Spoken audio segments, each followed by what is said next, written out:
युद्ध वो नहीं होता जिसमें एक योद्धा लड़कर जीत जाता है, बल्कि युद्ध वो होता है जिसमें एक योद्धा आखिरी सांस तक लड़ता रहता है। वह हार रहा होता है पर आखिरी सांस तक उसके दिल में पास जीत की ही लहर गूंजती रहती है। हम जीतेंगे। कुछ वक्त निकल गया था और जब समर ने राम को पेपर्स दिखाया तो उनका सब्र का बांध टूट पड़ा। पेपर्स में खालिद के नए प्रोजेक्ट का इंफॉर्मेशन था, जिसे पढ़कर साफ पता चल गया कि अब खालिद राम के बिजनेस में इन्वेस्ट करने वाला है। 2 साल निकल आया था, देखते ही देखते रणबीर के राम का बेटा होना का पता लोगों को नहीं चला, पर अब उसके दुश्मन ये जान चुके थे कि रणबीर आखिर है कौन। खून से टपकता था उस इंसान के चेहरा, ये बयां कर रहा था कि उसने आखिर कितना दर्द झेला होगा इस 9 महीने में। और जब वो होश में आया तो उसके सामने एक आदमी खड़ा होते हुए बिना किसी एक्सप्रेशन के बोला, कैसे हो राघव सिंघानिया, उठ गए, भूख लगी है। सामने खड़ा इंसान अभिषेक था, जिसे रणबीर ने बहुत पहले मार चुका था, और सामने जंजीर से बंधा आदमी और कोई नहीं बल्कि रणबीर था।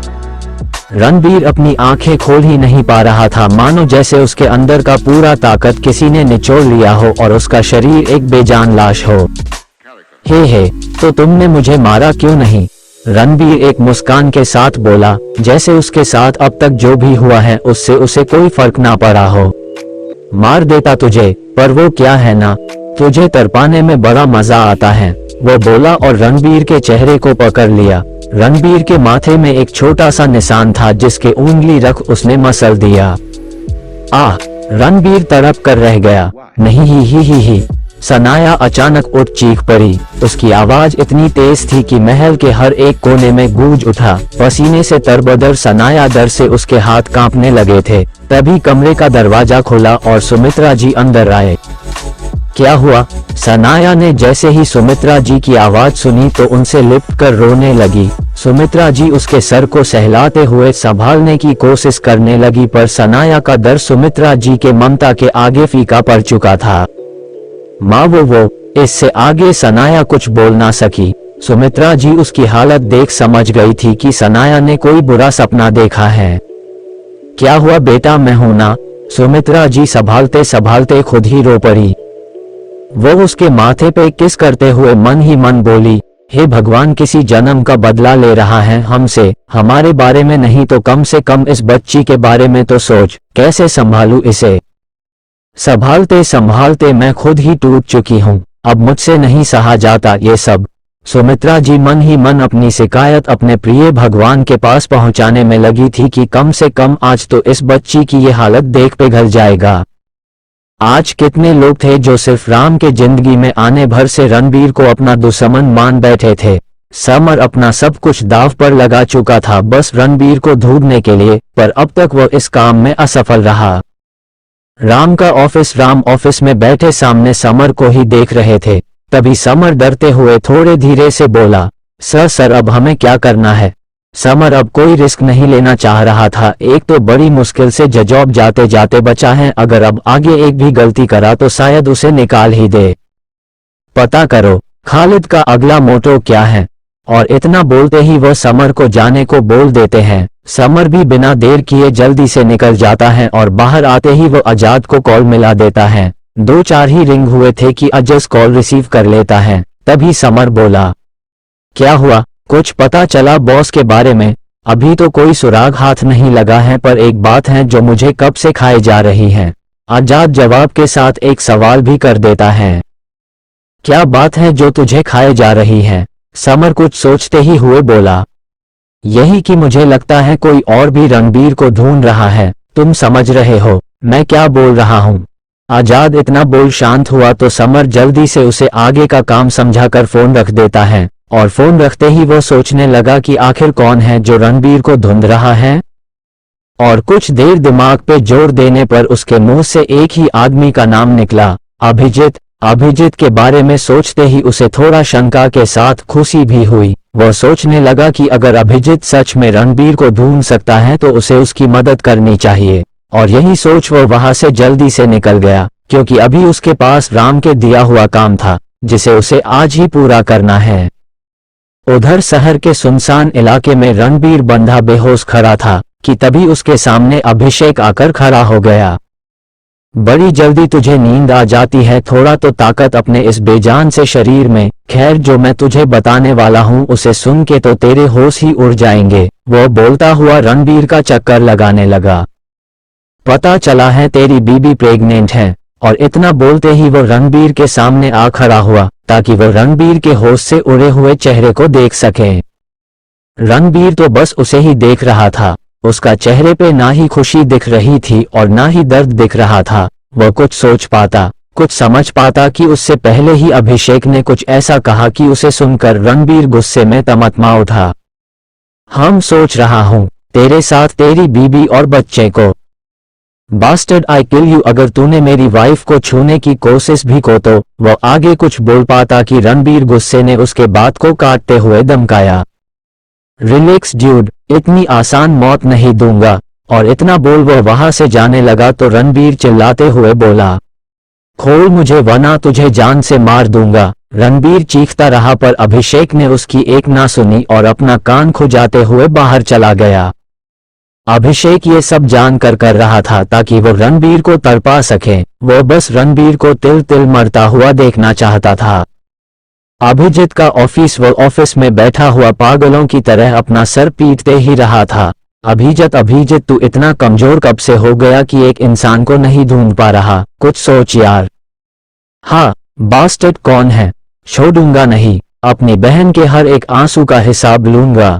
वह खुद में गुम सोचने समझने की शक्ति खोता जा रहा था कि तभी उसका ऑफिस एक झटके से खुला और एक इंसान चलकर उसके सामने आ खड़ा हुआ। अभिजीत सामने खड़े इंसान को देख चौंका नहीं था पर थोड़ा हैरान जरूर हुआ था, क्योंकि यह पहली बार था जब सामने वाला इंसान खुद चलकर उसके पास आया है। खालिद का बेटा अरफाज जेबकी का प्लान बड़े ही अच्छे से आगे बढ़ता ही जा रहा था। राम परेशान था और अब ये पता चला कि खालिद अपने बिजनेस को एक्सपेंड कर रहा है, जिसका सीधा असर राम के बिजनेस पे पड़ने लगा था और अब तक कई सारी प्रोजेक्ट छिन चुके थे। इधर अभिजीत के ऑफिस में ऐसे अचानक ही आने वाले इंसान को वह देखकर चौंका तो नहीं था पर थोड़ा हैरान जरूर हुआ। सामने खड़ा इंसान और कोई नहीं बल्कि समर था। समर के अंदर आते ही अभिजीत रिस्पेक्ट के साथ खड़े होते हुए बोला, सर आप यहाँ क्यों? मुझे नहीं आना चाहिए था। समर बिना किसी भाव के पॉकेट में हाथ डाले दो टेबल की तरफ बढ़ने लगा। चलते हुए समर अभिजीत के सामने आ बैठा और बिना किसी भाव के बोला, मैं यहाँ तुमसे मिलने आया था, मुझे पता चला कि तुम। और इतना बोल उन्होंने आगे के शब्दों पे विराम दिया ताकि अभिजीत खुद जी अंदाजा लगा सके कि वो उससे कहना क्या चाहते हैं। आपको कैसे पता कि मैं उसे ढूंढ रहा हूँ? अभिजीत समर के चेहरे को देख बोला तो समर बिना किसी भाव के बोले, तुम्हें क्या लगता है कौन है हम? बेहतर ये होगा कि सब छोड़ो और ये बताओ कहाँ तक पहुँचे। अगर मेरी कोई हेल्प चाहिए तो बस तुमसे 2 कदम दूर हूँ। इतना बोल वह खड़े हुए और बाहर जाने लगे तभी अभिजीत पीछे से बोल पड़ा, जिस सुनते ही समर के कान खड़े हो गए। मुझे पता चल चुका है कि रणबीर कहाँ है, पर मैं अकेला कुछ नहीं कर सकता। अभिजीत ने कहते ही शांति धर ली तो समर पलटते ही उसे घूर कर देखने लगे। अभिजीत को पहले से ही पता था रणबीर कहाँ है, तो फिर उसने कुछ किया क्यों नहीं? आखिर वह अपनी बहन के आंखों में आंसू कैसे देख सकता है? समर गुस्से में उसे देख रहे थे तभी अभिजीत अपनी बुरी बात समझाते हुए कहने लगा, मैं मानता हूँ मुझे 2 दिन पहले ही इसके बारे में पता चल चुका था पर मैं मजबूर हूँ और शायद आप भी अगर हम कुछ भी करेंगे तो शायद उसे खो दे और मैं ऐसा कभी नहीं होने दूंगा। अपनी गुड़िया के आंखों में मैं आंसू कभी नहीं देख सकता। अभिजीत के कहते ही समर सोच में पड़ गए। आखिर कैसी बंदिश को उसे रोक रही है और शायद उसे भी रुकना पड़े। वह पूरी बात जानना चाह रहे थे, इसलिए वह फिर से 2 कदम आगे को आए और टेबल पे हाथ पटकते हुए बोले, मुझे सब कुछ जानना है अभी।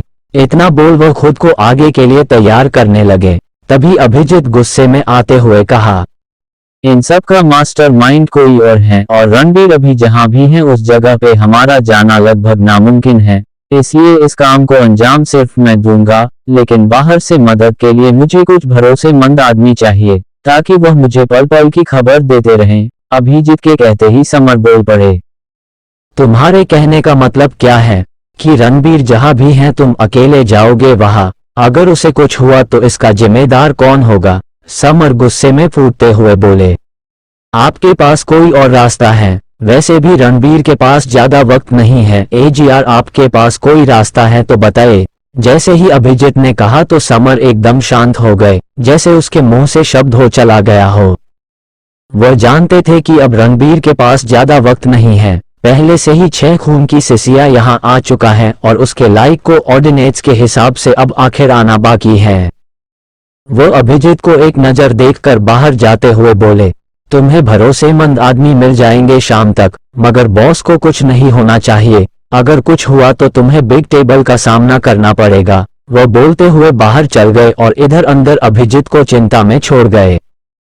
वो मन ही मन बुदबुदाया, बिग टेबल कहने का मतलब क्या है इसका? कहीं ऐसा तो नहीं?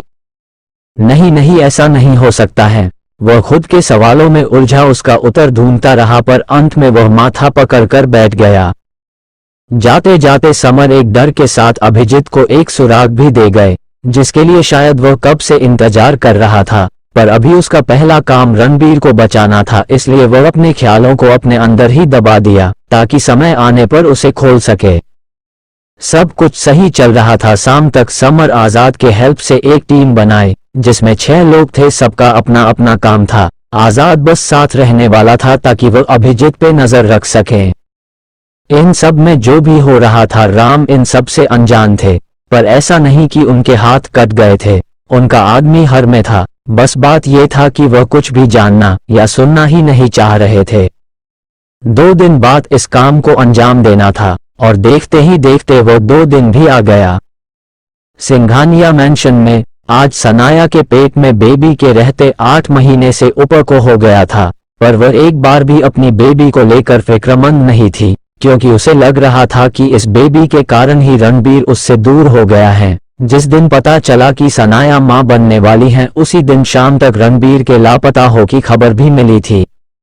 1 महीने बाद रणबीर के कुछ कपड़े मिले जो खून से सना हुआ था और जगह जगह कुछ एक आध मांस के टुकड़े भी थे। राम के लिए वह दिन सबसे भयानक गुजरा था। सुमित्रा जी तो मंदिर के सामने रो रो कर बेहाल हो गई थी, तो अर्चना तो अपना सूद बुद्ध ही खो बैठी थी।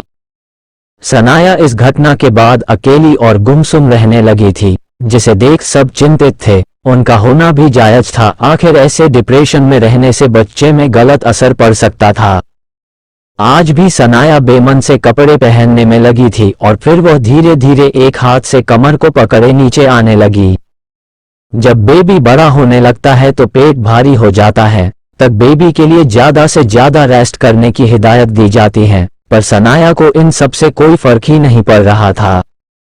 वह चलती हुई सीढ़ियों से नीचे हॉल में आने लगी थी और जब वह जैसे ही कुछ सीढ़ियां नीचे उतरी तभी उसका पैर डगमाया। आसपास कोई ना था, बस एक नौकर को छोड़कर। वह नौकर जैसे ही सनाया को चिल्लाते हुए गिरता देखा तो वह खुद ही चीख पड़ा, छोटी मालकिन। वो इतना जोर से चीखा कि सबने ने आवाज सुन ली और दौड़ते हुए इस तरफ भागे, और जैसे ही सब सीढ़ियों के पास आए तो सामने का नजारा देख सब चौंक गए।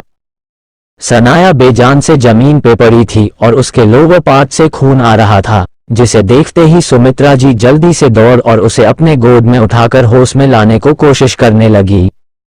क्या हुआ बेटा, उठ। हे भगवान, ये हमारे साथ क्या हो रहा है? थोड़ा तो रहम खा हम पे। इतना बोल वह रोने लगी, पर सनाया बेहोश हो चुकी थी। अर्चना तो डर की वजह से उधर ही खड़ी थी। वो तो अच्छा था कि राम पहले से ही मैंशन में एक मिनी हॉस्पिटल बना रखे थे, जहां इससे पहले एक बार रणबीर का इलाज हो चुका है। पर दूसरी बात यह था कि अभी लेडी डॉक्टर अवेलेबल नहीं थे, जो खास तौर पे लेडी चेकअप के लिए होते हैं। पर जो भी डॉक्टर्स थे वो जल्दी से हरकत में आए और सनाया को जल्दी से वार्ड एरिया में ले गए। अब तक ये खबर राम तक पहुंच भी गया था, और जैसे ही यह बात उनके पास पहुंचा तो उन्होंने बिना कुछ सोचे समझे इंडिया के बेस्ट डॉक्टर्स की टीम को लेने के लिए भेज दिए, जिसके लिए चॉपर निकल भी गया था। पर यहाँ कंडीशन ये था कि को आने से मना करे, उन्हें जबरदस्ती ले आया जाए। सुनसान एरिया में शहर से दूर एक विले के बाहर खड़ा अभिजीत और आजाद के साथ उसकी टीम डिस्कस करने में लगे थे। अभिजीत मैगजीन पॉकेट में कसता जा रहा था, जिसे देख आजाद बोला, क्या मैं भी अंदर? नहीं, सिर्फ मैं जाऊंगा। अभिजीत बीच में ही आजाद के बायों को काट दिया और फिर गन में मैगजीन भरते हुए गन सेट कर चेक करने लगा कि कहीं इसमें कोई खराब तो नहीं। आज पहली बार अभिजीत अपनों के लिए लड़ने जा रहा था जिसमें खतरे तो थे पर उसके पास और कोई चारा न था, क्योंकि वह अपनी गुड़िया की आंखों में आंसू कभी नहीं देख सकता था और ना ही देख सकता है। अभिजीत के घर के अंदर घुसने से पहले घर पे एक नजर डाल लेते हैं कि आखिर घर किस तरफ का है और अभिजीत कैसे अकेला घर में अटैक करेगा। तो घर एक सुनसान इलाके में है जहां अगर एक 47 मशीन गन भी चलाया जाए तो लोगों तक आवाज का एक कतरा ना रेंगेगा। घर के चारों तरफ से गार्ड्स का काफिला भरा पड़ा था, तो वही अंदर जाने के दो रास्ते थे, एक मेन गेट से होकर तो दूसरा पीछे से होकर, जहां कुछ एक आध ही गार्ड्स थे जिनसे अभिजीत के लिए निपटना कोई बड़ी बात ना था। घर के अंदर का डिजाइन खूबसूरत था, क्योंकि नॉर्मल इंसान को यही लगेगा, पर अभिजीत जैसे सीबीआई के लोग सिर्फ भाप के हो बता देंगे कि इस घर के नीचे एक बड़ा सा बेसमेंट बना हुआ है। अब आते हैं कहानी पे। अभिजीत आजाद के आदमी को फैलने के लिए बोल दिया ताकि जरूरत पड़ने पर ये लोग दूर से ही उसके मदद के लिए तैयार रहें। आजाद खुद भी उसके साथ जाना चाह रहा था पर समर के ऑर्डर के आगे मजबूर था। अभिजीत धीरे धीरे आगे बढ़ने लगा। अब तक जहां वह सब छुपे हुए थे तो कोई देख नहीं पाया था, पर अब जैसे ही अभिजीत थोड़ा आगे आया तो सबसे पहले अभिषेक के गार्ड्स उसे दिख गए, जिनके लिए वह पहले से ही अपने गन में साइलेंसर लगाए तैयार था ताकि शूट करे भी तो किसी को पता ना चले। किसी तरफ इस सुनसान जगह पत्थर के पीछे अभिजीत ने गार्ड्स को देखा तो समझ गया कि वह आगे से अटैक करेगा तो सारा काम खराब हो जाएगा, क्योंकि आगे के गार्ड्स को संख्या ही इतनी थी कि उसकी पूरी मैगजीन खाली हो जाने वाला था। साला, आगे मेरे टीम के लोग मेरे साथ होते तो अब तक इन लोगों को मौत के घाट उतार चुका होता, पर कोई ना, अभी वक्त है, पहले मैं अपने जीजे को निकाल लूं, इसके बाद तुम सब की खैर नहीं। वह मन ही मन बोल रास्ता नापा और पीछे घर के पीछे वाले हिस्से की ओर चल पड़ा। आसपास का माहौल इतना शांत था कि अगर कोई पत्ते पे पैर रख दे तो उस पत्ते से निकला आवाज पूरे घर पे गूंज उठे। अभिजीत आगे बढ़ ही रहा था कि उसे लगातार पानी गिरने की आवाज आने लगी, जिसे सुनते हो वह चौंकना हो गया और गन आवाज की दिया में तान दिया। उसका एक एक कदम आवाज की तरफ ले जा रहा था। सामने एक गार्ड खड़ा पेशाब करने में लगा था और अभिजीत जैसे ही वहां पहुंचा तो गार्ड ने उसे देख लिया, पर वह कुछ कह पाता और अपने साथियों को अलर्ट कर पाता कि उससे पहले एक गोली उसके खोपड़ी को चीरती हुई बाहर निकल गई। उस गुंडे को देख अभिजीत गन को देखने लगा और बोला, थोड़ा देर रुक जाना चाहिए था, और इतना बोल वह आगे बढ़ने लगा। वह गार्डर मरा पड़ा जमीन पे अभी भी पेशाब किए जा रहा था। पीछे का दरवाजा किसी गुफा की तरह था जहां अब 3 गार्ड बचे थे। एक को उसने तो पहले ही टपका दिया है, अब बचे ये 3 जिन्हें मारना था। क्या मुझे भी काम मिलेगा? इतना बोलते हुए अभिजीत उन गार्ड के सामने खड़ा हो गया और सामने खड़े गार्ड उसके देखते हुए चौंक कर गन उसकी तरफ तान दिए। कौन है बे तू? उन गार्ड्स में से एक ने कहा कि तभी लगातार 3 गोलियां चली और सामने खड़े तीनों गार्ड ढेर हो गए। अभिजीत का निशाना कबीले तारीफ था, एक गोली इधर उधर ना जाकर सीधे सर में घुस जाती है। गन तो चलाना आता नहीं और चले हैं गुंडे बनने गधे। अभिजीत उन सबको देख आगे बढ़ गया। उसका चेहरे एकदम भावहीन था, कान खड़े थे और आंखें सीधे निशाने पे, उंगलियां ट्रिगर पे थी। अगर सामने कोई आया तो ट्रिगर दबाने में देर भी ना करें।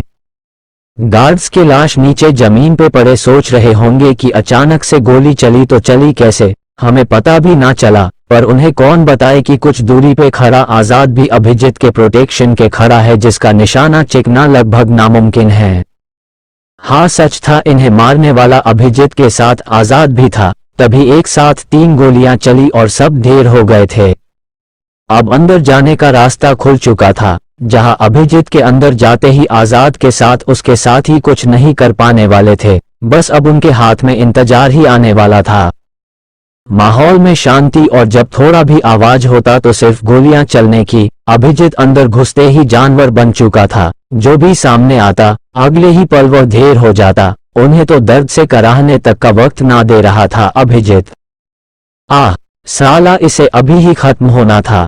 अभिजीत गुस्से में झल्ला पड़ा, क्योंकि अब उसका मैगजीन खत्म हो गया था। वो जल्दी से मैगजीन निकाल गन में भरते हुए सामने तान दिया और एक लंबी छलांग के साथ सीधे हाल में आ पहुंचा। और फिर जैसे ही अभिजीत ने पूरा हाल खाली देखा तो माइक्रोफोन के सहारे जो उसके कान पे पहले से फिट था, आवाज देकर आजाद को आने को बोल दिया। उधर अभिजीत का इशारा मिलते ही आजाद लगभग खुशी में उछल ही पड़ा था और जल्दी से अपना गन लिए आगे बढ़ने लगा। साथ में उसके आदमी भी थे जिसने हाथ में ऐसे ऐसे हथियार थे कि अगर किसी पे फायरिंग कर दे तो घायल होने वाला इंसान का शायद वह जगह ही ना बचे। अभिजीत अंदर आते ही बेसमेंट में जाने का दरवाजा खोजने लगा था, पर अब तक उसे कोई ऐसा दरवाजा नहीं मिला जिसने सहारे वह बेसमेंट में जा सके। सब कुछ इतना आसान था कि अभिजीत को जरा भी मेहनत ना करना पड़ा था घर एक अंदर घुसने के लिए, और यह एक बात अभिजीत को कब से खाए जा रहा था। कहीं यह कोई ट्रैप तो नहीं। अभिजीत इन्हीं सारी बातों में उलझा इधर उधर देख रहा था कि तभी बाहर का मेन गेट खुला और आजाद अंदर आया। आजाद अंदर आते ही सबसे पहले अभिजीत को देख जिसके चेहरे की हवाएं उड़ी हुई थी। क्या हुआ, तुम ऐसे क्या सोच रहे हो, बॉस मिल गए क्या? आजाद कुछ सोच अपने सवाल को शक के घेरे से बाहर करते हुए अभिजीत से पूछा। दिस इज अ ट्रैप, हम यहाँ नहीं आए हैं बल्कि हमें यहाँ लाया गया है। अभिजीत अपने सीबीआई के सारे पन्ने जिसे उसने सॉल्व किया था उन सब के आधार पे उसे यही एक उत्तर सही लगा। तो अब हम क्या करें? आजाद मायूस हो चुका था, पर उसके अंदर अभी भी एक आस थी कि रणबीर मिल जाएगा। पहले हम बेसमेंट खोजते हैं। इतना कहते ही अभिजीत चारों तरफ बेसमेंट खोजने लगा। उसे देख सब भी बेसमेंट खोजने में लग गए और करीब 5 मिनट बाद उन्हें बेसमेंट का दरवाजा मिला जो एक अलमीरा के पीछे था। अभिजीत जितनी जल्दी हो सके वो अंदर जाना चाहता था। उसके अंदर जो कुछ समय पहले डर बैठ गया था उसे सोच उसके माथे का पसीना बहता ही जा रहा था। दरअसल अभिजीत पहले भी इस तरह के केसेज को सॉल्व कर चुका है जिसमें पुलिस वाले खुद ट्रैप बन जाते हैं और जिसे बचाने आए हैं उसके मौत का कारण भी। उसे डर था कि कहीं रणबीर को मार तो नहीं दिया है। अगर ऐसा हुआ तो इसका परिणाम कितना बड़ा हो सकता है ये कोई नहीं जानता। शायद राम पूरे शहर में आग लगा देंगे या फिर इतनी बड़ी क्राइसिस आएगी कि लोग भूखे मरेंगे। और इन सब के बावजूद अभिजीत को बार बार सनाया याद आ जाती थी जिसमें बारे में सोच उसका दिल घबराने लगा था। ये सब इतने पारे सब थे तो कोई दूर आराम से पत्थरों पे बैठा अभिषेक उसे दूरबीन से देख मजे से चिप्स खाने में लगा था। मानना पड़ेगा, साला हो तो तेरी तरह एक सुराग क्या दिया दौड़ा चला आया। हम खैर अंदर जाओ, तुम्हारे लिए सरप्राइज है मेरे तरफ से मेरे दोस्त, आगे के शब्दों पे जोर देते हुए कहा सीबीआई ऑफिसर अभिजीत राज। उसके चेहरे की चमक ही बता रहा था कि वह जीत चुका है जिसका लुत्फ वो अभी यहाँ बैठा बड़े मजे से चिप्स खाते हुए उठा रहा था। इधर रणबीर को खोजने का सर्च ऑपरेशन जारी था जिसमें अब तक अभिजीत बस उस अंडरग्राउंड बेसमेंट का रास्ता खोज निकाला था और अब सब धीरे कदमों के साथ बेसमेंट के अंदर घुसने लगे थे। हर एक सीधी उतरने के साथ अभिजीत का कलेजा पानी हुए जा रहा था। इसके दिमाग में बस इतना ही चल रहा था कि कहीं अगर रणबीर को कुछ हो गया तो वो सनाया को क्या जवाब देगा। पर उसे क्या पता था कि उधर सनाया दर्द से बेहोश सिंघानिया मेसन के मिनी हॉस्पिटल में औरती के बेड पे अपने 8 महीने के बच्चे के साथ बेजान सी पड़ी थी। एक एक कर अलग अलग शहर के डॉक्टर्स की टीम वहां पहुंच चुके थे और उन डॉक्टर्स के पास बस एक ही सवाल था कि उन्हें यहाँ क्यों लाया गया है। पर राम के गुस्से को देखते ही सब जल्दी से औरती के ओर चल पड़े थे। और जब कुछ एक आध मिनट बाद जब बाहर निकले तो राम के सामने 2 कंडीशन रख दिए। हमें ऑपरेशन अभी करना होगा, चोट लगने की वजह से ब्लड ज्यादा गिर चुका है। और फिर डॉक्टर एक गहरी सांस लेकर आगे दूसरी कंडीशन के बारे में बोला। हम दोनों में से किसी एक को ही बचा पाएंगे। इन सब में आप क्या चाहते हैं ये सोच लीजिए क्योंकि हमारे पास टाइम लिमिटेड है। वह डॉक्टर घड़ी में टाइम देख बोला और फिर औरती में चला गया। उसके जाते ही राम के बगल में खड़ी सुमित्रा जी यह सुन चुकी थी। वो रोती हुई राम के गले से लग गई, मेरी बहू को कुछ होगा तो नहीं ना। और फिर आंसुओं से लदे आंखों को ठीक राम के आंखों एक साथ जोड़ते हुए बोली, और बच्चे को कुछ नहीं होगा ना? आप बोलते क्यों नहीं हैं? बोलिए ना, बोलिए ना, आप ऐसे शांत क्यों हैं? सनाया अब धीरे धीरे राम के शर्ट को पकड़ लगभग झकझोरते हुए बोली, तो वही राम सुमित्रा जी के सर को सहलाते हुए शांत कराने लगे, पर सुमित्रा जी के आंसू जैसे रुकने का नाम ही नहीं ले रहे थे। ऐसे में राम एक पति, एक बाप, एक दादा और खुद के लिए खुदगर्ज होने का फर्ज एक साथ निभा रहे थे। रणबीर के जाने के बाद एक उसका बच्चा ही तो था जो शायद इस दर्द भरे लम्हे को अपने आने की खुशी में ढक देता, पर सनाया उसकी बहू से ज्यादा बेटी थी। वह सोच नहीं पा रहे थे कि क्या डिसीजन ले, एक को मारकर दूसरे को जिंदा रखकर क्या वह खुद खुश रह पाते? अगर बच्चे को बचाते तो क्या सनाया के चले जाने के बाद रणबीर उन्हें माफ करता, या फिर सनाया को बचाने के बाद अपने बच्चे को खो देने पर सनाया माफ करती उन्हें? और यही सब सोचते हुए आज पहली बार उनके आंखों से आंसू का एक कतरा गिर पड़ा, जो शायद बरसों से उनके आंखों में छिपा था। कितना अजीब है ना, बेटे को खो देने के बाद अब उसके अंश को भी खो देना, जिसके आने भर से सिंघानिया मैनसन खुशियों से भर उठे। पर हालात चाहे कुछ भी, राम ऐसे कमजोर नहीं पड़ सकते हैं। यही सब सोच वो मुट्ठी बांधते हुए बगल में खड़े डॉक्टर्स को देख बोले, मुझे दोनों जिंदा चाहिए। आगे मेरी बेटी या मेरे पोते के साथ कुछ भी हुआ तो, आगे के शब्दों पे जोर देते हुए, तुम सबकी मौत निश्चित है। अब जाओ, खड़े खड़े मेरा मुंह क्या देख रहे हो? गु। अंतिम के शब्दों में उनका गुस्सा और दर्द दोनों झलक रहा था। उनके गुस्से को देख डॉक्टर्स ओटी के अंदर भागे और फिर डर से कांपते हुए एक दूसरे से बातें करने लगे। भाई हम डॉक्टर्स हैं, कोई भगवान थोड़ी ही ना है कि दोनों को बचा ले। शुगर लेवल गिर चुका है, ब्लड इतना बह गया है कि पता नहीं बच्चे का हार्ट पंप कर रहा होगा भी या नहीं। मिस्टर रहेजा, आप तो इन सब के स्पेशलिस्ट हैं, तो कुछ करिए वरना आज हमारा पत्ता साफ समझिए। दूसरा डॉक्टर डरते हुए सनाया को एक नजर देख बोला। सनाया की हालत देख सबका हालत गीला हो गया था, और दूसरी बात यह थी कि सनाया खुद भी डॉक्टर्स का साथ नहीं दे रही थी। पर इन सब बातों को दूर कर डॉक्टर्स अपने काम में लग गए। अब उनका एक ही मोटो था, बस दोनों हर हाल में जिंदा बचने चाहिए। पर उधर सुनसान एरिया में बने घर के बेसमेंट के अंदर अभिजीत के साथ आजाद और उसकी टीम सब घुस चुके थे, और अंदर का नजारा देख सबकी आंखें फैल सी गई थी। सामने जंजीर से बंधा रणबीर बिना कपड़ों के खून से लटपट लावारिस की तरह दिखाई पड़ रहा था, जिसे देखते ही आजाद दौड़कर उसके पास जा पहुंचा। पर अभिजीत पीछे खड़े उसके हालत को ही देख रहा था, और ये सब देखकर उसके हाथ कांपने लगे थे।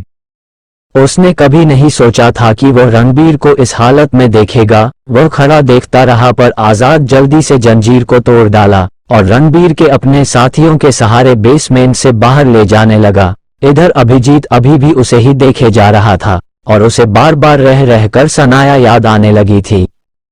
पर क्या सनाया रणबीर को याद कर रही थी? बेड पे लेटी सनाया का चेहरा वक्त के साथ पीला पड़ता जा रहा था और शुगर लेवल गिरता ही जा रहा था।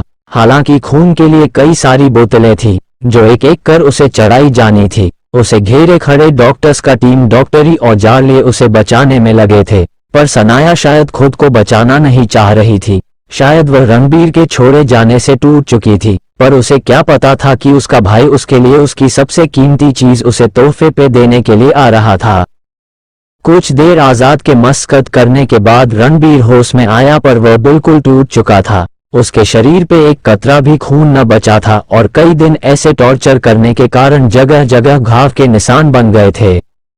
अभिजीत बगल में खड़ा उसे होश में आते हुए देख रहा था, और जब रणबीर ने अपनी आंखें खोली तो उसके मुंह से कुछ ही शब्द निकल पाए, जिसे सुनते ही अभिजीत के साथ आजाद भी चौंक पड़ा। मेरी वाइफ कैसी है? इसके आगे के शब्द वह बोल नहीं पाया। उसके होठ जवाब दे गए थे, पर जिस तरह वह आगे के शब्दों को बोला उसे समझते अभिजीत और आजाद को देर ना लगी।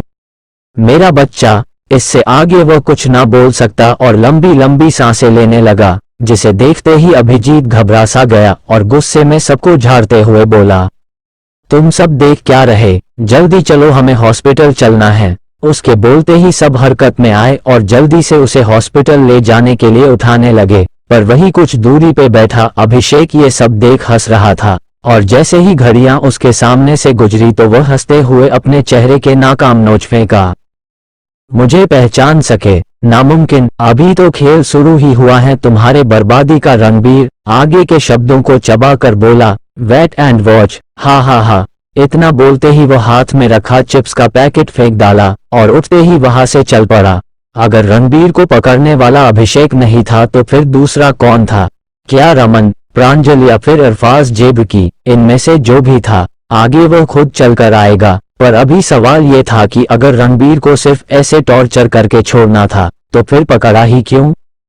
रणबीर को पकड़ने का सिर्फ एक ही कारण था और वो था बिजनेस में राम को दबाना। ये बात कुछ महीनों पहले की है जब रणबीर ने एक छोटी सी गलती करी और अरफाज को अपना सारा सच्चाई खोलकर रख दिया। जैसे ही यह बात अरफाज को पता चला तो वह एक तीर के साथ दो निशाना लगाया, क्योंकि राम को ऐसे बिजनेस में सामने से हराना नामुमकिन था। इसलिए उसने चाल चली और रणबीर को किडनैप कर लिया। बड़े ही चालाकी से 8 महीने उसे छुपा कर रखा और हर महीने कुछ ऐसा करता रहा जिससे राम अंदर तक टूट गए। और फिर यही मौका देख उसने अपना पास फेंका, जिसका मुनाफा उसे वर्ल्ड के नंबर 1 बिजनेसमैन बन बैठा। आज अरफाज का बिजनेस नंबर 1 पे है और राम का बिजनेस नंबर 2। हालांकि बिजनेस को संभालने में समर ने कोई कसर तो ना ही छोड़ा था, पर बिना किसी मालिक के वह कर ही क्या सकता था? ना राम उसके साथ थे और रणबीर गायब था। एक पल ऐसा आया था कि अरफाज ने सोचा कि रणबीर को खत्म कर दिया जाए, पर जैसे ही उसे बिग टेबल के बारे में पता चला तो वो कुछ कर ना सका। वो सिर्फ बिजनेस में नंबर 1 हुआ था, ना कि अंडरवर्ल्ड में। अब देखना यह था कि जब राम को इस बारे में और रणबीर को किडनैप किसने किया था तो वो क्या करते हैं और बिग टेबल कैसे काम करता है। इतिहास गवाह है, जब भी बिग टेबल सामने आया तो सिर्फ तबाही ही हुआ है और कुछ नहीं। इस वक्त कुछ ऐसा था कि रणबीर शहर के सबसे बड़े हॉस्पिटल में बेड पे पड़ा था, तो वहीं सनाया अभी भी अपने बच्चे के साथ जूझ रही थी। हर वक्त के साथ उसकी चीख पूरे मेंशन में गूंजने लगा था।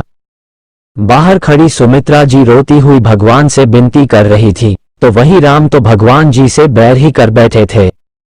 सनाया की चीख लग ही मिनट में अचानक से बंद हो गई और चारों तरफ सन्नाटा सा छा गया। क्या हुआ है अंदर? सुमित्रा जी आंसुओं से भरे आंखों से उस वो देखते हुए बोली जिधर से सनाया की आवाजें कुछ मिनट पहले आ रही थी। राम खुद भी नहीं समझ पा रहे थे कि आखिर अंदर क्या हुआ। मेंशन के अंदर ये सन्नाटा राम के दिल पे कंजर की तरह चुभ रहा था। राम अंदर तक कांप गए। उन्हें लगने लगा कि वो सनाया को खो चुके हैं, और जब इतनी देर तक किसी बच्चे की आवाज भी नहीं आई तब उन्हें लगा कि वो दोनों को खो चुके हैं। अर्चना का भी कुछ यही हाल था, इसलिए राम मेड को बोल उसे कमरे में ले जाने को बोल दिए थे ताकि अर्चना की भी तबीयत खराब ना हो जाए। सुमित्रा जी को वही छोड़ राम गुस्से में उठे। उनकी आंखें लाल हो गई थीं और नसें टन सा गया था। वह पहले ही बोल चुके थे कि सनाया और उसके बच्चे को कुछ नहीं होना चाहिए, पर इन महान डॉक्टरों ने उनकी सारी खुशियां छीन ली। राम अब इतने गुस्से में आ चुके थे कि अब उन्हें दुनिया से कोई मतलब नहीं था। बगल में खड़े एक गार्ड के हाथ से राइफल छीन औरती की ओर बढ़ चले थे। तुम जैसे डॉक्टर्स को इस धरती पे रहने का कोई हक नहीं है। इतना बोलते हुए वो औरती के गेट पे जोर से लात दे मारते हैं। दरवाजा मजबूत था, वो टूटा तो नहीं, पर उनके ऐसे एग्रेसिव बिहेवियर से पूरा ओटी किलकारियों से गूंज उठा। अभी अभी जन्मा सनाया का बच्चा इतने जोर से रोने लगा कि उसकी आवाज बाहर तक जाने लगी। ये आवाज सुनते ही राम के पैर वहीं रुक गए, हाथ से बंदूक छूट गया और आंखों से आंसू बहने लगे।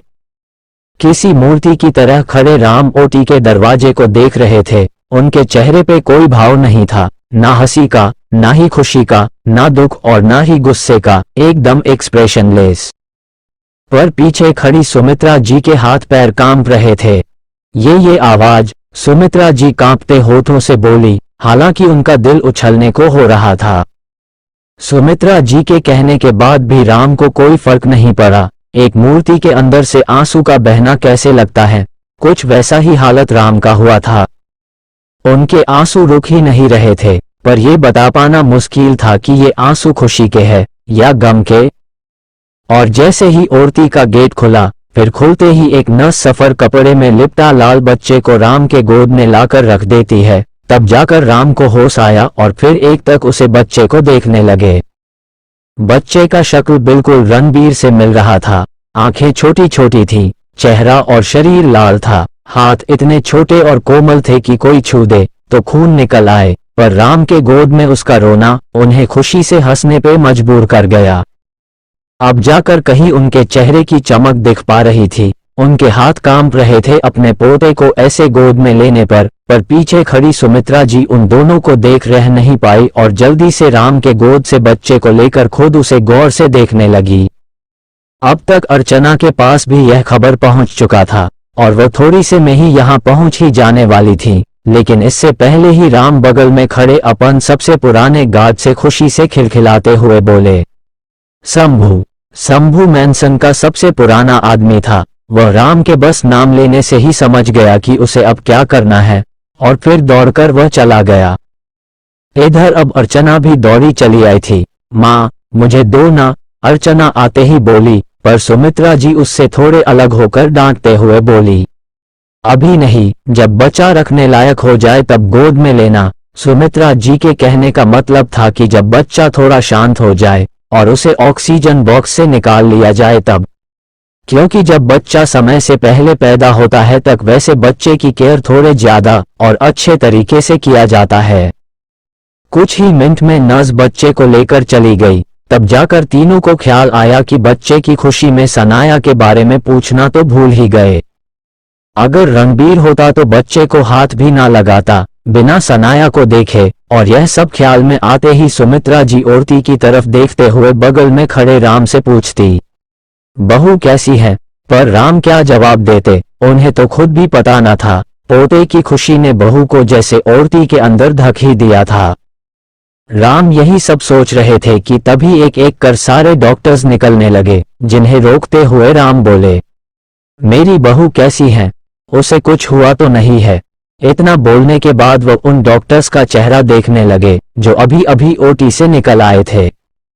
डॉक्टर्स बिल्कुल शांत थे, कोई कुछ ना बोला, जिनके चेहरे को देखते ही राम और सुमित्रा जी की घबराहट बढ़ते लगी थी। किसी ने पूछा कि ओक का फुल नाम ऑक्सीजन सिटी द हेल यही नाम है? क्या हुआ है? ये कुछ बोल क्यों नहीं रहे? आप कुछ पूछते क्यों नहीं? सुमित्रा जी राम से सवाल करने लगी, पर घबराहट से राम भी परेशान था। डॉक्टर्स का ऐसे कुछ जवाब ना देना राम को और ज्यादा परेशान करने लगा था, और तभी राम बिना किसी लागलापेते के गुस्से में बोले, क्या हुआ है अंदर? उनका सवाल और उन सवालों में छिपा दर्द सब समझ पा रहे थे। बगल में खड़े सारे डॉक्टर्स एक दूसरे का मुंह देखने लगे, और तभी उनमें से एक डॉक्टर बड़ी हिम्मत के साथ अपने लड़खड़ाते हुए शब्दों को संभालते हुए बोला, सर वो मैडम अंदर हैं और हमने उन्हें कुछ घंटों के लिए गोल्डन आवर में रखा है। अगर उन्हें होश आ गया तो सब ठीक है, और नहीं आया तो वह पूरी जिंदगी ऐसे ही पड़ी रहेंगी। इतना बोलने के बाद वह डॉक्टर शांत हुआ, पर सामने खड़े राम, सुमित्रा जी और उन दोनों के पीछे खड़ी अचानक सबके नीचे से जमीन ही खिसक चुका था। अर्चना और सुमित्रा जी तो रो पड़ी थी ये सब सुनकर। कुछ कारणों में माँ के साथ ऐसे होता है, जब समय से पहले बच्चे को जन्म देना हो और ऊपर से माँ पहले से बीमार हो, तो उस वक्त माँ को अपनी सारी ताकत लगानी होती है। शरीर का पूरा ताकत जब एक बच्चे को पैदा करने में लगे तब सारा नर्वस सिस्टम बैठ जाता है। फिर उसके कुछ घंटों बाद अगर माँ होश में आ जाए तो सब ठीक, और ना आए तो वैसे ही माँ एक जिंदा लाश बनकर रह जाती है। राम तो अपनी पूरी जिंदगी में इतना ज्यादा सख्त मिजाज के रहे हैं कि आज वह रो भी नहीं पा रहे हैं। वह रोए कि रणबीर उन्हें छोड़कर चला गया, वह रोए कि सनाया अब शायद बेड से कभी उठेगी ही नहीं, या फिर इस बात की खुशी मनाए कि वह दादा बन चुके हैं। एक ऐसे खुशी जिसके लिए हर बूढ़ा इंसान जीना चाहता है, अपने पोते के साथ खेलना, उसके साथ रहना। समय निकलता जा रहा था और हर घंटे के साथ सनाया गोल्डन आवर के करीब आती जा रही थी। इधर सब परेशान थे, इस बात से बेखबर कि कोई अपने रफ्तार में मैनसन के करीब आते जा रहा था। अर्चना को बार बार राम रूम में जाने को बेल दे रहे थे, जिस कारण वह अब चिढ़ गई थी। वह जाना नहीं चाह रही थी, पर राम उसे यहाँ रहने देना नहीं चाह रहे थे। पर अर्चना ने सोच लिया कि वह आज यहाँ से जाएगी ही नहीं, चाहे कुछ भी हो जाए, और यही सोच वह राम से लिपट गई और अपने बाजुओं से उन्हें कसते हुए धीरे से बोली, मैं नहीं जाऊंगी। उसका कहना था कि राम उसे घूर कर देखते हैं, पर अर्चना को इस बात से कोई फर्क ना पड़ा, वह ऐसे ही लिपटी रही। राम उसे ऐसा करता देख हार मानकर बोले, ठीक है तो तुम अब मुझे छोड़ सकती हो। अर्चना ये सुनते ही खुश हो गई और उन्हें छोड़ पीछे लगे चेयर्स पे जा बैठी। कुछ एक आध घंटे निकले और अब सनाया के गोल्डन ओवर खत्म होने वाला था। सब चिंतित खड़े सनाया की वार्ड की तरफ ही देख रहे थे कि तभी एक नौकर दौड़ता हुआ आया और हाफते हुए बोला, सर वो रणबीर बाबा। इससे आगे वो बोल नहीं पाया पर अपने दाहिने हाथ से इशारा कर बताने लगा कि उधर से रणबीर आ रहा है। राम तो यह चौंक गए थे और इससे भी ज्यादा सुमित्रा जी जो उधर हो देख रही थी। सब उस ओर ही देख रहे थे कि तभी कोई उन्हें आता हुआ दुखी दिया अच्छे कपड़ों में लड़खड़ाते हुए रणबीर सधे कदमों से उन लोगों के तरफ ही आ रहा था, जिसे देखते ही राम वही पीछे वाली चेयर पे धम से बैठ गए और सुमित्रा जी अपने साड़ी के एक छोर को मुंह पे रख रोने लगी। अर्चना तो बस आंखें फाड़े उदार ही देख रही थी। राम खुद को संभल नहीं पा रहे थे तो सुमित्रा जी का अंचल अब भीग गया, पर धीरे धीरे रणबीर करीब आने लगा तो सुमित्रा जी और जयादा रोने लगी। भले ही रणबीर ने अच्छे कपड़े पहन लिए थे ताकि वह अपना दर्द छुपा सके, पर उसके चेहरे पे लगे निशान सब बयां कर गए। वो सही से चल भी नहीं पा रहा था, चेहरा पिला सा दिख रहा था, पैर और हाथों में जंजीर के घसीटने के निशान थे जो इतने भयानक दिख रहे थे कि कोई भी देख रो पड़े। वो धीरे धीरे चलता हुआ सुमित्रा जी के सामने आकर खड़ा हुआ तो सुमित्रा जी उसे देख कुछ बोल ही नहीं पाए। बेटा, अचानक से उनके मुंह से निकला और दौड़कर उसके गले से लगी। उन्हें नहीं पता था पर उन्हें ऐसे लगने से रणबीर दर्द से भर उठा, मुठिया भींच ली पर मुंह से एक आह तक ना आने दिया। वो दर्द में भी मुस्कुरा कर सुमित्रा जी को गले से लगा लिया, पर पीछे बैठे राम उसके चेहरे पे उभरे दर्द को देख चुके थे। इतने में अर्चना भी उनके गले से लग गई और लिपट कर रोने लगी। राम तो बस उसके चेहरे को ही देख रहे थे जिसपे दर्द था, पर अपनी के मोह और प्यार में जाहिर तक ना होने दिया। सुमित्रा जी और अर्चना के ऐसे गले लगने से रणबीर के सीने का घाव खुल चुका था। बस बात ये थी कि कॉटन की वजह से खून बाहर नहीं आया। राम जो पीछे बैठे ये सब देख रहे थे वह अचानक ही खड़े हुए और गुस्से में बोले, बस करो तुम सब। और उनके बोलते ही आसपास का सारा माहौल शांत हो गया। राम कब से उसके चेहरे पे आए दर्द को नोटिस कर रहे थे और अब उन्होंने ने अंदाजा लगा लिया कि अगर रणबीर थोड़ी देर और खड़ा रहा तो शायद उसने अब तक खुद को और अपने दर्द को जिस तरह से संभल कर रखा है कहीं इन्हें पता ना चल जाए। और इसी वजह से राम खड़े हुए और गुस्से में बोले, बस करो तुम सब। राम के इतना बोलते ही माहौल एकदम शांत हो गया। तभी राम चलते हुए आगे आए और सुमित्रा जो को रणबीर से अलग करते हुए खुद के इमोशन को कंट्रोल कर बोले, अभी इसे जाने दीजिए, हमसे ज्यादा किसी और को इसकी जरूरत है। इतना बोल राम एक बार ओटी की तरफ को देखे और फिर सुमित्रा जी को खुद के करीब करते हुए रणबीर के आंखों में देख बोले, गो।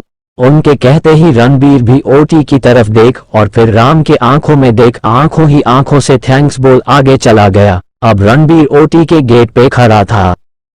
अब राम के साथ सुमित्रा जी, अर्चना और गार्ड सब रणबीर को ही देख रहे थे जो पता नहीं क्यों पर अंदर जा नहीं पा रहा था। उसके हाथ कांप रहे थे ओटी के गेट को खोलने से, आंखें लाल हो गई थी, पर यह बता पाना मुश्किल था कि आंखें लाल दर्द की वजह से हुई हैं या गुस्से में। अंदर किसी की सांसें चल रही थी तो बाहर कोई खुद को संभल नहीं पा रहा था। सब कुछ अजीब था, ये पल, ये दुनिया। रणबीर को तो पहले ही पता चल चुका था कि वह बाप बन गया है, पर उसने एक बार भी अपने बच्चे के बारे में नहीं पूछा था। सिर्फ इतना पूछा कि मेरी बीबी कैसी है, और फिर आगे साथ में बैठा ना ही समर और ना ही आजाद इस सवाल का जवाब दे पाया था। तब से रणबीर बेचैन था और हॉस्पिटल से आधे चेकअप कराने के बाद ही वह चला आया था। कुछ महीने पहले की बात है ना, सब कुछ कितना सही था। रूठना, मनाना, रोना, रुलाना, हंसना, हंसाना और इन सब में से ऊपर कुछ भी हो जाए, रणबीर के लिए सनाया ही सब कुछ हो चुकी थी। तो कहीं ऐसा तो नहीं कि आज वह अपनी जान को खो दे। ये सब सवाल रणबीर के दिमाग में ऐसे घूमने लगे थे कि अब उसके हाथ भी कांपने लगे।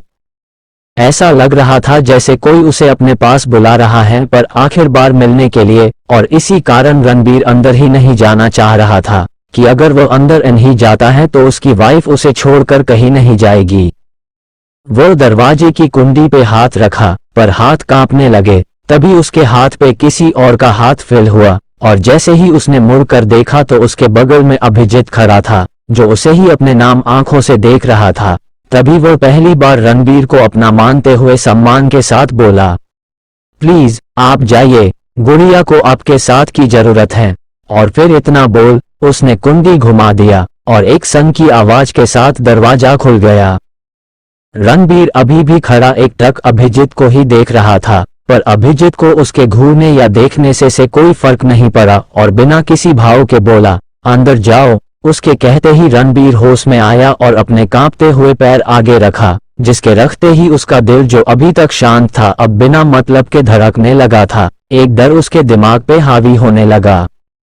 वह धीरे कदमी से अंदर जाने लगा तो अभिजीत ने दरवाजा बाहर से बंद कर दिया, फिर खुद जाकर पीछे लगे चेयर पे बैठ गया, जहां अर्चना पहले से ही बैठी हुई थी।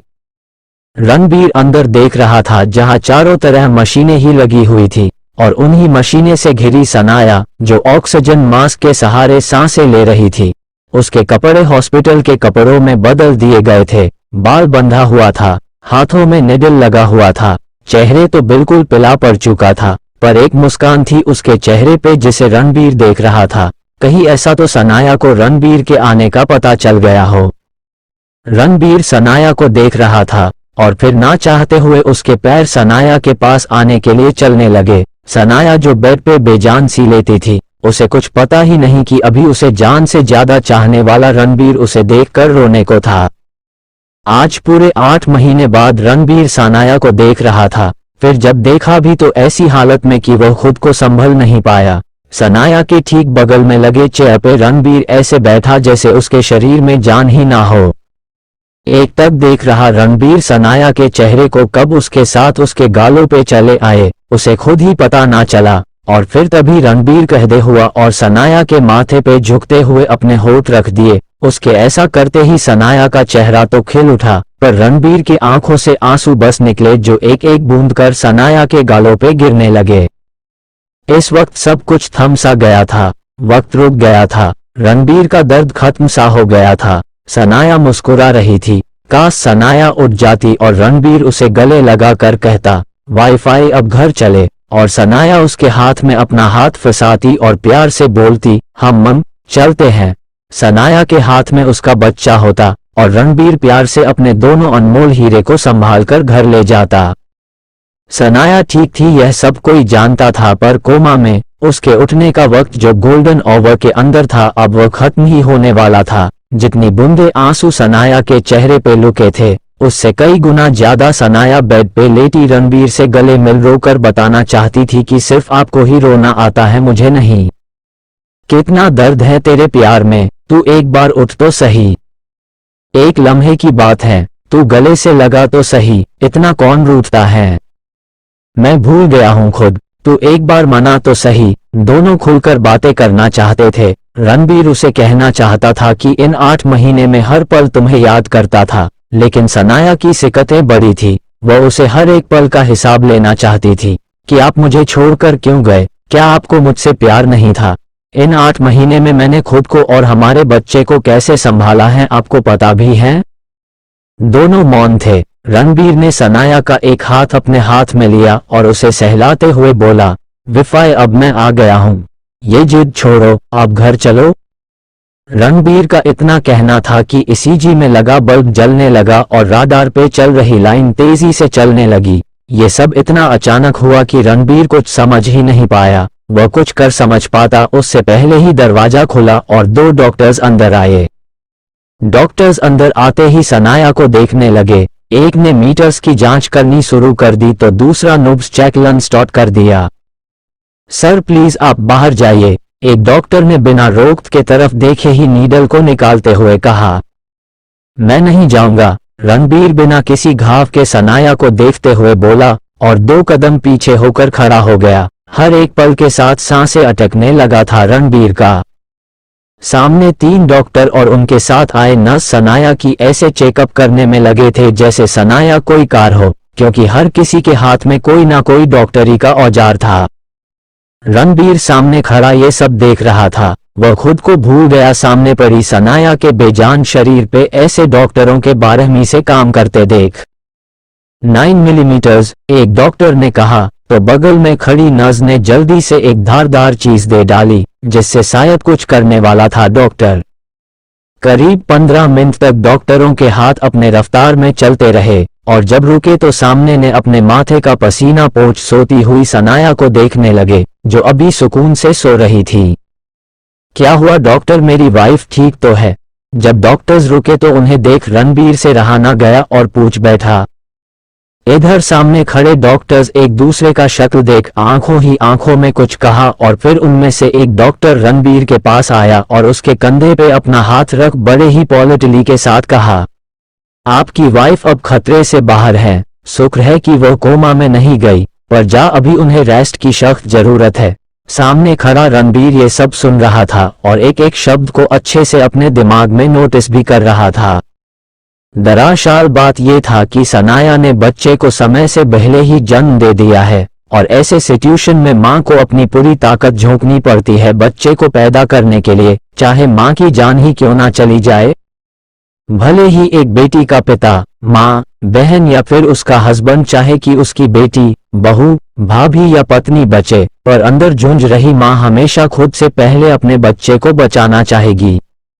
यही दुनिया की रीत है, मां की ममता या खुद के प्रति खुदगर्ज। बस एक मां ही हर वक्त ऐसे कठिन पर कदम उठा सकती है, खुद को मारकर अपने बच्चे को बचाना। पर यहाँ पूरा दिन लड़ने के बाद बच्चा भी बच्चा और उसकी मां भी। बाहर खड़ी सुमित्रा जी और राम के साथ उनके सीने से लगी अर्चना सब इतने खुद थे कि उनकी खुशी को बयां करके बता पाना नामुमकिन था, पर इन सब से अकेला बैठा चेयर पे अभिजीत के आंसू रुक ही नहीं रहे थे। आज से पहले वो इतना कभी नहीं डरा था जितना आज सनाया को लेकर डर हुआ रहा। एक एक पल उसके लिए किसी कंजर के चुभने के बराबर था। वो कहते हैं ना कि गुलाब में कांटे होते हैं, तभी तो गुलाब अपने आप में गुलाब है, पर कभी अपने सोचा है कि गुलाब ही ना रहे तो कांटे की क्या औकात। कुछ ऐसा ही था रणबीर के साथ, अगर सनाया ही ना रही तो वह किसे जिएगा। तभी उसने सोच लिया था कि अगर सनाया नहीं उसके साथ नहीं गई तो वह कभी अपने बच्चे को नहीं अपनाएगा।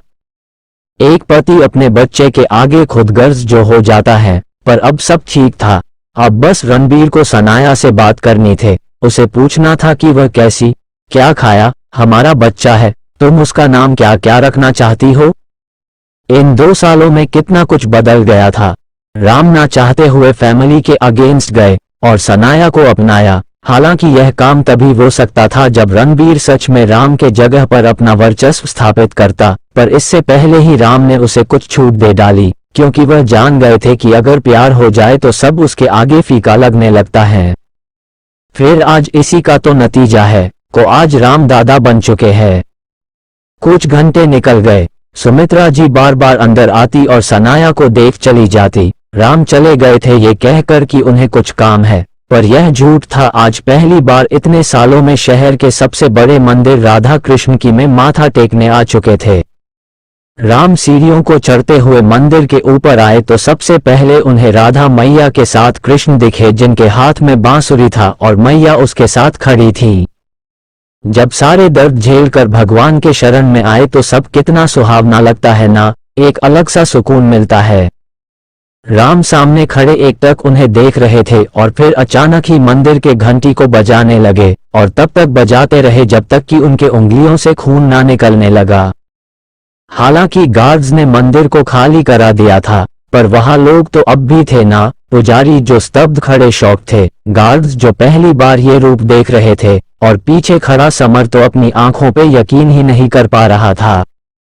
जब राम रुके तो उनके दोनों हाथों में खून लगा था, और फिर जब राधा मैया और लॉर्ड कृष्णा के आगे झुके तो उस वक्त उनके अंदर एक पिता था जो अपने बच्चों के सलामती के लिए उनके सामने सर झुकाए, झोली फैलाए हुए नतमस्तक था। आज इंडिया का सबसे बड़ा बिजनेसमैन और अंडरवर्ल्ड का सोम, जो पूरी दुनिया को महफूज रखता है, वो अपनों के सलामती के लिए झुका हुआ रहा और फिर मन ही मन भगवान से बोला, सालों पहले मैं तुझसे बैर कर बैठा था भगवान, आज नहीं जानता कि क्यों, पर तेरे कदमों में झुके रहने का जी चाहता है, मैं तुझसे और क्या मांगू।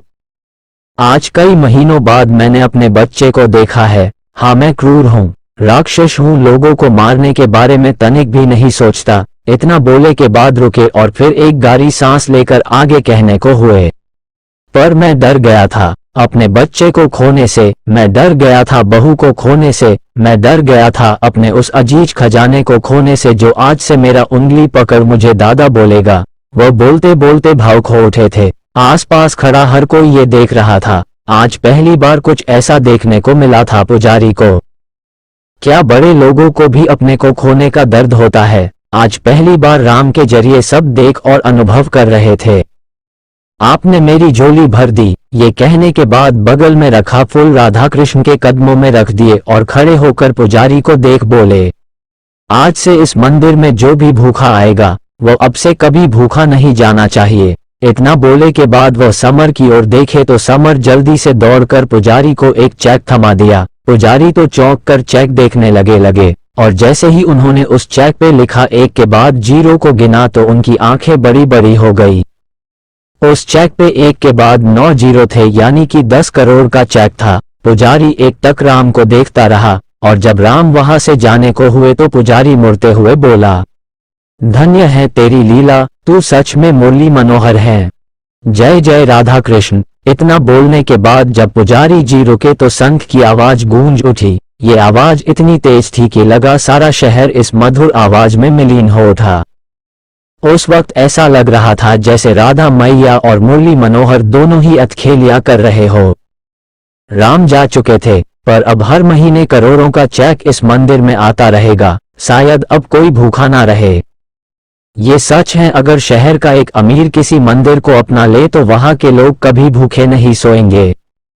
मेंशन में रणबीर सनाया का हाथ पकड़े सोया था। वह खुद को तो भूल ही गया था और ना ही अब तक एक बार भी अपने बच्चे से मिला था, पर उसे क्या पता कि उसके बच्चे ने जन्म लेते ही वो कर दिखाया है जो शायद कोई ना कर पाता, इतने गरीबों को खाना खिलाना, जो राम ने पूरा कर दिया। रणबीर आंख मूंदे सोया ही था कि उसके हाथ में किसी की उंगलियां चलती हुई महसूस हुई और जब रणबीर को इसका एहसास हुआ तो अचानक ही हड़बड़ाकर उठा और सामने देख चौंक पड़ा। रणबीर कब का सोया था और सनाया उठी हुई अपनी सूजी हुई आंखों से उसे देख रही थी और जब कुछ देर देखकर मन न भरा तो सनाया जानबूझकर रणबीर के हथेलियों में गुदगुदी करने लगी थी, जिसे महसूस करते ही रणबीर चौंक कर हड़बड़ा कर उठा, पर सामने सनाया को मुस्कुराता देख चौंक पड़ा। आप ऐसे क्या देख रहे हैं? सनाया उसके शक्ल को देखकर बोली, क्योंकि रणबीर के चेहरे पे इस वक्त 12 बजा हुआ था। सनाया बोल तो रही थी पर उसके शब्द बहुत ही धीमे थे, जिससे साफ साफ पता चल रहा था कि सनाया अभी कितनी कमजोर है। मैं तो अपनी वाइफ को देख रहा हूँ, क्या इसमें कोई बुराई है? रणबीर उसके आंखों में देख बोला। हालांकि आंखें लाल और सूजी हुई दिख रही थी, पर रणबीर को उसमें भी प्यार ही नजर आ रहा था। दोनों एक दूसरे को देख रहे थे को तभी सनाया को रणबीर के चेस्ट पे लगा खून दिखाई दिया, जिसे देखते ही परेशान हो उठी। आपके चेस्ट पे खून कैसा? सनाया हड़बड़ाई सी परेशानी में बोली तो रणबीर का ध्यान उसके सीने पे गया, जहां की पट्टी अब खुल चुका था और खून धीरे धीरे शर्ट को भिगो गया। सनाया के पास रहने की जिद ने उसे खुद के ऊपर ध्यान देने का मौका ही नहीं दिया। वो भूल गया था कि 8 महीने से वो टॉर्चर जो रहा था।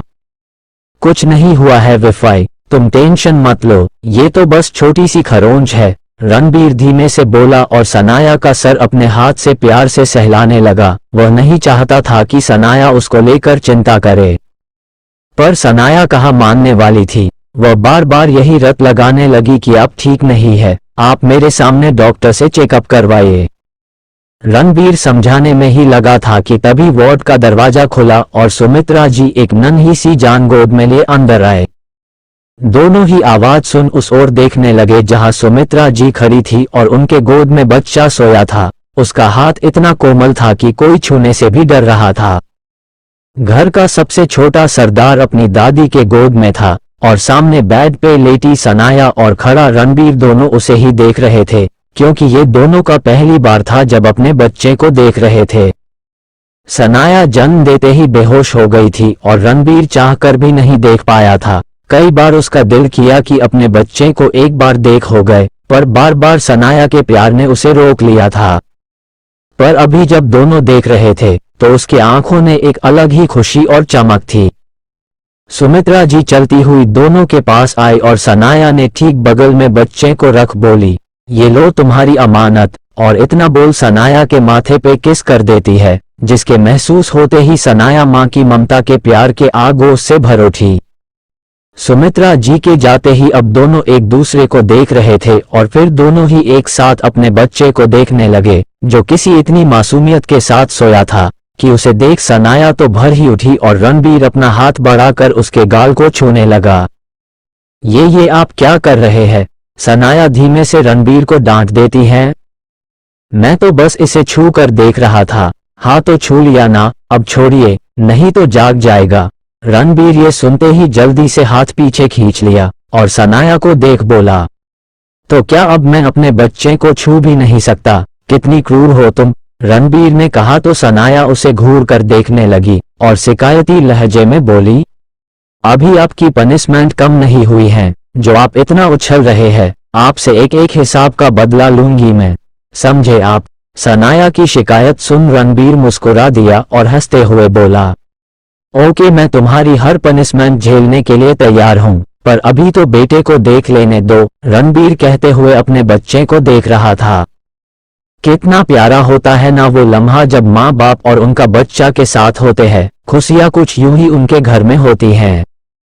थोड़ी देर ऐसे ही दोनों एक साथ बातें करते रहे कि तभी अचानक ही बच्चा रोने लगा। सनाया तो चौंक ही गई, पर उससे भी ज्यादा परेशान रणबीर हो गया अपने बेटे को ऐसे रोते हुए देखकर। वो रोता हुआ कितना मासूम दिख रहा था, आंखें इतनी छोटी थी, हाथ इतने छोटे और ऊपर से लाल। रणबीर डर से देख जल्दी से घबराया सा बोला, ये रो क्यों रहा है? शांत कराओ ना उसे। मैं कैसे शांत करा सकती हूँ? तुम माँ हो मेरे बेटे की, और वो माँ लोग क्या करती है वही तुम भी करो। रणबीर बोल सनाया के ब्रेस्ट को देखने लगा। क्या? इतना बोल सनाया रणबीर को देखने लगी, जिसका निशाना और निगाहें दोनों ही कहीं और था। और जैसे ही सनाया को महसूस हुआ कि रणबीर देख कहाँ रहा है और कहना क्या चाहता है, तो उसे घूरकर गुस्से में देख बोली, बेशर्म आदमी, घूरना बंद कीजिए। बच्चे के सामने गंदी हरकतें करते हुए शर्म नहीं आती आपको? जाए अभी यहाँ, मुझे इसे चुप कराना है। सनाया के डपटते ही रणबीर इधर उधर देखने लगा, उसकी चोरी पकड़ी गई थी। पर इस सब में सबसे बड़ी बात ये थी कि दोनों ही बच्चे को संभालने में नौशिखवे थे, यानी ना ही सनाया ने कभी किसी बच्चे के साथ रही थी और ना ही रणबीर ने कभी किसी बच्चे को संभाला था। पर कोई भी औरत मां बनते ही सब सूख जाती है। रणबीर के उधर देखते ही सनाया अपने बेटे को चुप कराने लगी, तो रणबीर चोर नजर से देखने को हुआ कि उससे पहले ही सनाया की जलती हुई नजर उसके ऊपर फिल हुआ। सनाया के घूरते ही रणबीर दूसरी साइड देखने लगा। मैंने कुछ नहीं देखा, रणबीर बोल अपना जान छुड़ाने को हुआ। तभी सनाया एक मजाकिया लहजे में बोली, आपकी शिकायत ना मैं मां से करूंगी। सनाया इतना बोली ही थी कि तभी किसी की आवाज आए, किसकी शिकायत करना है बहू? रणबीर सामने देख डर सा गया। आज उसकी लंका लगने वाली थी। कई दिनों से उसके कान को किसी ने पकड़कर मडोरा नहीं था। सुमित्रा जी को सामने देख रणबीर थोड़ा घबरा सा गया था, क्योंकि वह जानता था कि अगर सनाया ने शिकायत की तो सुमित्रा जी उसके कान को जरूर ही ममोड़ डालेंगी। किसकी शिकायत करना है बहू? सुमित्रा की जब सामने आकर सनाया से पूछती है तो सनाया एक बार रणबीर को देख मुस्कुरा कर बोली, कुछ नहीं माँ, देखिए ना, ये चुप ही नहीं जो रहा। सनाया रणबीर के शक्ल को देख पिघल सी गई थी और अनजाने में ही सही पूरा क्रेडिट इस बार फिर उसका बेटा ले गया। अब रणबीर मुस्कुरा कर सनाया को देख रहा था, पर सुमित्रा जी उसे देखते हुए डपट कर बोली, तुम क्यों बहू को परेशान करने में लगे हो? चोरी पकड़ी गई। और सनाया के बिना बताए ही सुमित्रा जी को पता चल चुका था। माँ मैंने क्या किया? मैंने तो कुछ नहीं किया। रणबीर खुद को बेकसूर साबित करते हुए बोला तो सुमित्रा जी गुस्से में घूरते हुए बोली, माँ हूं तेरी, मुझे सब पता चल जाता है। सुमित्रा जी ने जैसे ही कहा तो रणबीर चुप हो गया। माँ के सामने शब्द ही कहा रहते हैं किसी बच्चे को बोलने के लिए। रणबीर का उतरा हुआ शक्ल देख सुमित्रा जी मुस्कुरा दी और अपने पोते को गोद में लेटे हुए बोली, तुम आराम करो, मैं उसे सुला देती हूँ। बात ये थी कि सनाया ने अब तक उसे दूध पिला दिया था और एक नवजात शिशु को कम सी दूध पिलाया जाता है क्योंकि शुरुआती कुछ समय में बच्चा दूध जल्दी पचा नहीं पाता है। सुमित्रा जी के जाते ही सनाया को घूर कर देखने लगी तो रणबीर बोला, क्या ऐसे क्या देख रही हो? कुछ भी तो नहीं। सनाया ना में सर हिला देती है तो रणबीर उठ खड़ा होता है। आप कहाँ जा रहे हैं? सनाया रणबीर को खड़े होते हुए देखती हैं तो पूछ बैठी। तभी रणबीर बाहर जाते हुए बोला, मैं थोड़ी देर में आता हूँ। इतना बोल रणबीर बाहर गया तो सनाया उसे जाते हुए देखती ही रह गई, पर तभी फिर से दरवाजा खुला और अभिजीत अंदर आया, जिसे देखते ही सनाया रो पड़ी। भाई, रणबीर जानबूझकर बाहर गया था ताकि सनाया अभिजीत से मिल सके। अभिजीत चलता हुआ सनाया के नजदीक आया और अपना हाथ सनाया के सर पर रख प्यार से बोला, कैसी है मेरी गुड़िया? भले ही बड़े ही सख्ती से अभिजीत खुद को संभाल बोला था, पर दिल उसका भी भर आया था सनाया को देखकर। यही कुछ 5-6 महीने पहले को बात है, जब वह सनाया से मिलने आया था और सनाया किसी से मिलना नहीं चाहती थी। तब अभिजीत को लगा था कि उसका सब कुछ छिन सा गया, और यही एक पल था जब अभिजीत ने ठान लिया कि वह रणबीर को हर हाल में लेकर ही आएगा, चाहे रणबीर कहीं भी क्यों ना हो। भाई, आप। सनाया आंखों में नमी लिए भरभराई सी बोली तो अभिजीत मुस्कुरा दिया और बोला, क्यों मैं नहीं आ सकता? उसका इतना कहना था कि सनाया उसके शर्ट के निचले हिस्से को पकड़ रोने लगी। अरे गुड़िया, तू रो रही है? अभिजीत ने कहा तो सनाया किसी बच्चे की तरह अपना सर हाँ में हिला देती है। कई महीने का गीला शिकवा आज दूर किया जा रहा था। अब तू माँ बन गई है, ये बच्चों वाली हरकतें करना बंद कर दे। अभिजीत धीरे से उसके सर को सहलाते हुए बोला तो सनाया चिढ़ते हुए उबल कर बोली, भाई, औक औक, अब मैं कुछ नहीं कहूंगा। वैसे कौन सा मुझे तुझे संभालना है, वो है ना, वही संभाल लेगा दोनों बच्चों को। कहते हुए अभिजीत हंस पड़ा था, पर सनाया गुस्सा हो गई थी। आओ, बहुत बुरे हैं भाई। हन हन, इसका क्या मतलब हुआ? अभिजीत कुछ सोचते हुए बोला तो सनाया और ज्यादा चिढ़ गई। इधर उधर को बातें कर अभिजीत कैसे भी करके खुद को संभाले हुए था। वह सनाया के सामने कमजोर नहीं पड़ना चाह रहा था, पर दिल उसका कब का रोने लगा था, जिसकी गवाही उसके मुंह से निकला आवाज दे रहा था, जो अब धीरे धीरे कम और रोने जैसे निकलने लगा था। दोनों कुछ देर यूं ही बातें करते रहे। तभी रणबीर दरवाजा खोल अंदर आया और ठीक अभिजीत के बगल में खड़ा हो गया। मैं चलता हूँ। रणबीर के आते ही अभिजीत जाने की बात कह डाली तो रणबीर उसे कंधे से पकड़ रोकते हुए बोला, ऐसे कैसे साले साहब, थोड़ी देर रुकिए तो सही। रणबीर मजाक के मूड में आ चुका था, पर सनाया ये समझते ही उसे घूर कर देखती है तो अभिजीत मुस्कुरा देता है, तो इसका मतलब मैं सही हूँ? क्या क्या सही है? कुछ नहीं। अभिजीत बोलते हुए रणबीर को ही अजीब नजरों से घूर रहा था और आगे के शब्दों को अपने मन में कहा, यही कि घर की बॉस तो मेरी गुड़िया ही है। रणबीर उसके आंखों ने देख समझ पा रहा था कि आखिर उसके मन में चल क्या रहा है, और यही सब सोच रणबीर खींच गया। आखिर अभिजीत उसके बारे में ऐसा वैसा सोच कैसे सकता है? पर भले ही इंसान दुनिया में पावरफुल हो, पर बीवी के सामने आते ही सब एक ही जैसे बन जाते हैं। अभिजीत हंसते हुए उसके कंधे पे हाथ रख ठीक उसके कान के पास आया और धीमे से उसके चिढ़ाते हुए बोला, क्यों, ठीक तो है ना? जी जा जी। इतना बोल वह हंसते हुए वह से जाने लगा तो रणबीर उसे देखते हुए गुस्से में मुट्ठी कस बोला, छोड़ूंगा नहीं तुझे। वह इतना बोला ही था कि पीछे से सनाया की जिसे से भरी आवाज आए, किसे नहीं छोड़ेंगे आप? सनाया के कहते ही रणबीर उसे देखने लगा और एक झूठी हंसी हंसते हुए बात को घुमाते हुए बोला, कुछ नहीं विफाई, मैं बस ऐसे ही। इतना बोल वह शांत हुआ और एक गहरी सांस लेकर मन ही मन बोला, बच गया, नहीं तो मानने में ही मेरे 9 डिब्बे के तेल जल जाते। सनाया तो अभिजीत के जाने के बाद ही रणबीर को देख रही थी और कुछ बात वह भी सुन चुकी थी, तभी वह पूरी बता जानने की एवज में बोल पड़ी थी, पर रणबीर बात को टाल गया। इधर अभिजीत बाहर आते ही फोन निकाल किसी से बात करना लगा था।